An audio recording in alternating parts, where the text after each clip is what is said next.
Welcome to the Emirates Stadium, where the Premier League roars back into life after the international break. It's Arsenal against Nottingham Forest. Forest arrive with a new coach, with Ange Postecoglou making his debut in the hot seat, stepping in after Nuno Santo's exit earlier this week. Arsenal, led by Mikel Arteta, are desperate to shake off the sting of their first loss of the season, a disappointing narrow defeat at Liverpool last time out. Their squad also shows the scars. Bukayo Saka is out with a hamstring injury. William Saliba is not in the matchday squad after limping off at Anfield. But on a more positive note, it's also a full debut for Eberechi Eze in attack. But there is a surprise in midfield, with no place for Declan Rice in Arsenal's starting lineup, with the midfielder settling for a place on the bench. Merino comes in, renewing his partnership with Zubimendi, where they played together with Spain and also previously with Real Sociedad. In fact, actually, Odegaard also played with Merino and Zubimendi back in 2020 for that same Sociedad team. Forest will be fielding a team changed not only by injury but by ambition. Postecoglou has expressed his plan to restore Forest to what he believes is their rightful place in English football and has vowed to bring trophies to the City Ground faithful. He'll be without, as we said, Ola Aina, still recovering from a muscle in shoe picked up on international duty, and Alexander Zinchenko, who by rules is unable to face his parent club today. Douglas Luiz, a summer signing from Juventus, continues on the bench for Forest, as the Brazilian still looking for his first minutes in a Forest shirt. Eyes, of course, will also be on Elliot Anderson in the Forest midfield after his impressive debut performance for England in midweek. Well, it's kick-off in the sunlight, and looking at Forest early doors and out of possession, they're certainly looking to press higher than they did under Núñez. On 8 minutes, we have the first big chance of the afternoon, and it falls to Mikel Merino, but his effort is seen as saved from close range by Matt Sels after the ball dropped rather fortuitously to him from a free kick. The Spaniard, who scored 4 times for his country during the international break, should have opened the scoring there. He was looking to lift it over the goalkeeper, but Sels made himself big and made the save. Now it's a concern for Arsenal skipper Martin Odegaard here.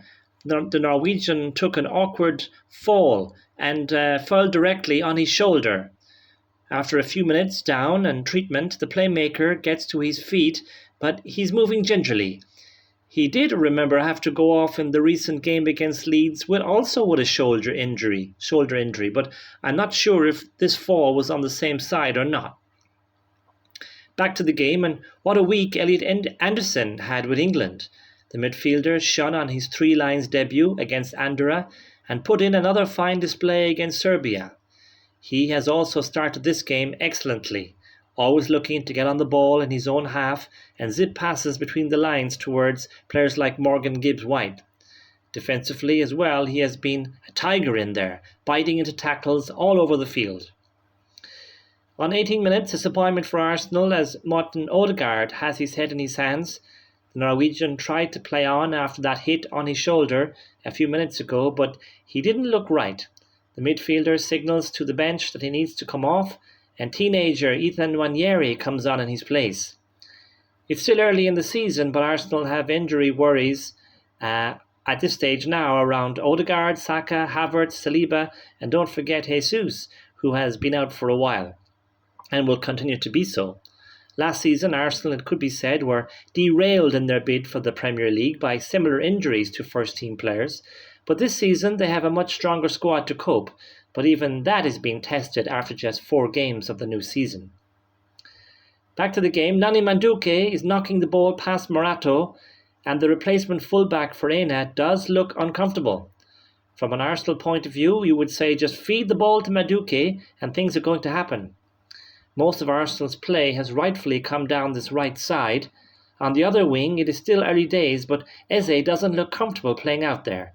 He wants to be more central, with players running off him left and right. Out in the wing, he's waiting for the ball to come to him, and the fullback is able to nip in ahead of him every time. It has been a decent start for Arsenal, though, it must be said, possession-wise. They are penning Forest in just now. Ange Postecoglou's side are trying to hit Chris Wood in the channels, but it's not sticking to the Kiwi, who has been outmuscled by Gabriel at least twice now. Gyokeres as well looks lost out there.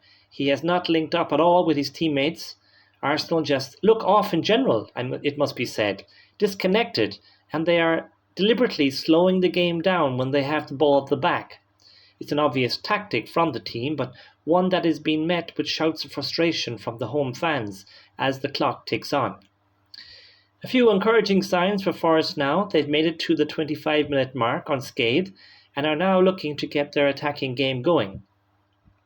It must be said, for all of Arsenal's attacking talent, their only chance of the game so far has come from that Merino opportunity when the ball fell to him from a free kick.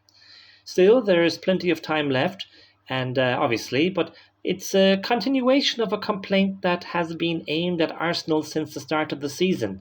They don't seem to be able to create chances in open play.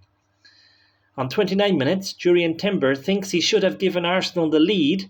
The Dutchman gets his head to an in-swinging near-post corner from Madueke, but his effort deflects wide.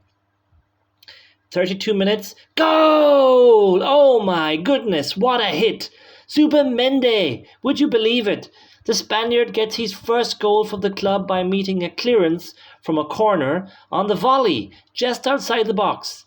At first it looks like the midfielder's effort flies into the top corner, but replay shows it took a slight deflection on the way in, which took it past Sels quite centrally in the Forest goal. Nonetheless, a sensational hit. Great technique. That's an absolute ridiculous strike from Martín Zubimendi.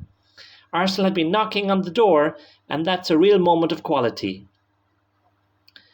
Shortly after, it's more bad news for Forest as Brazilian centre-back Murillo is down and looks like he'll have to come off. Murillo has been in the thick of the action.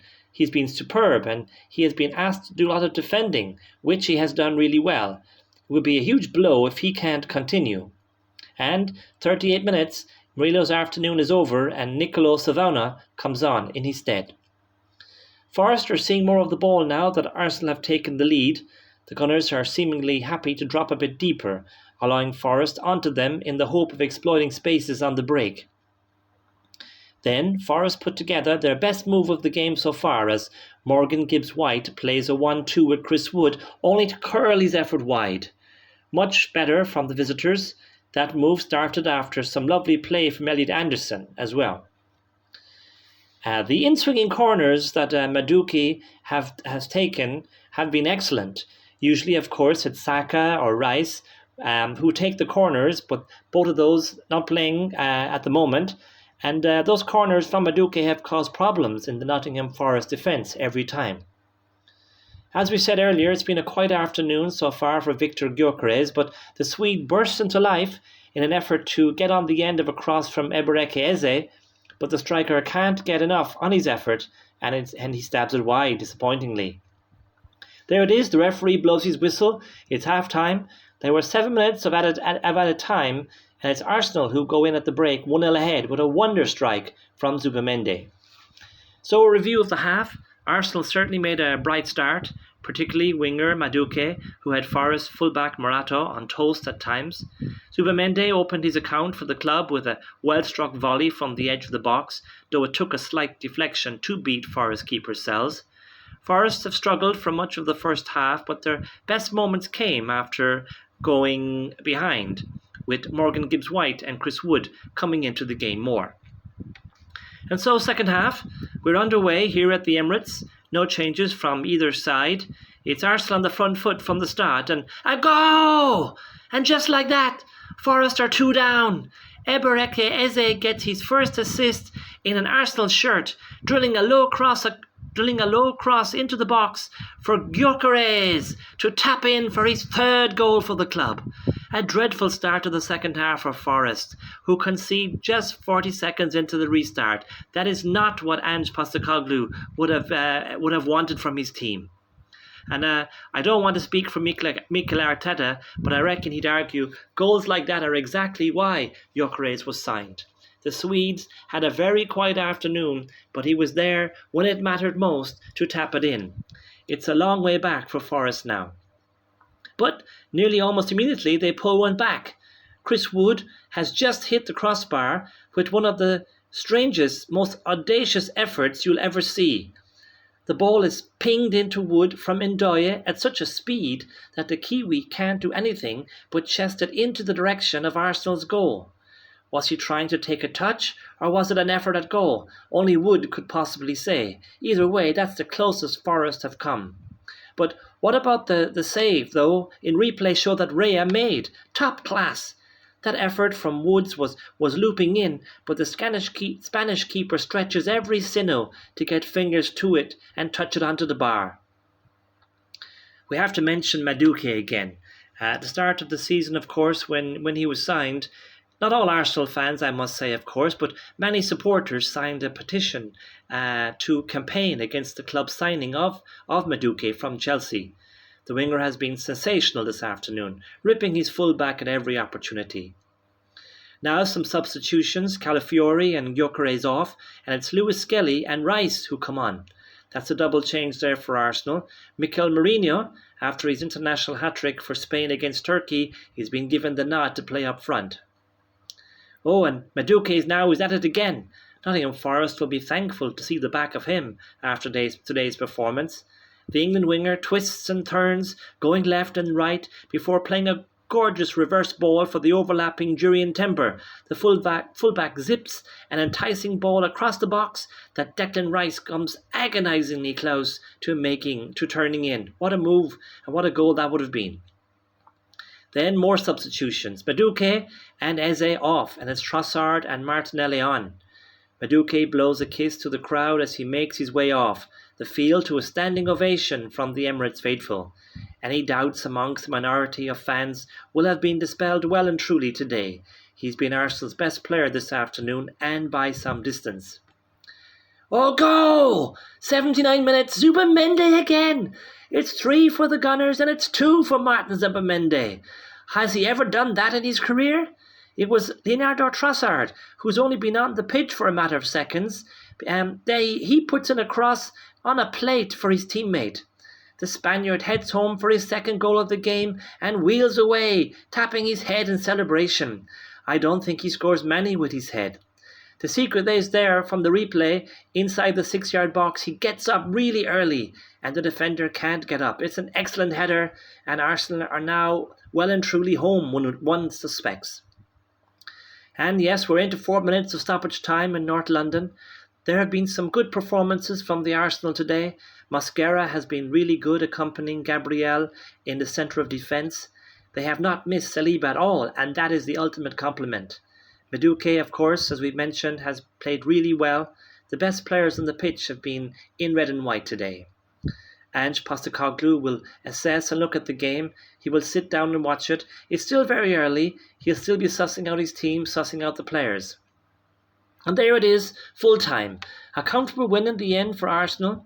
No one can say they didn't deserve this victory.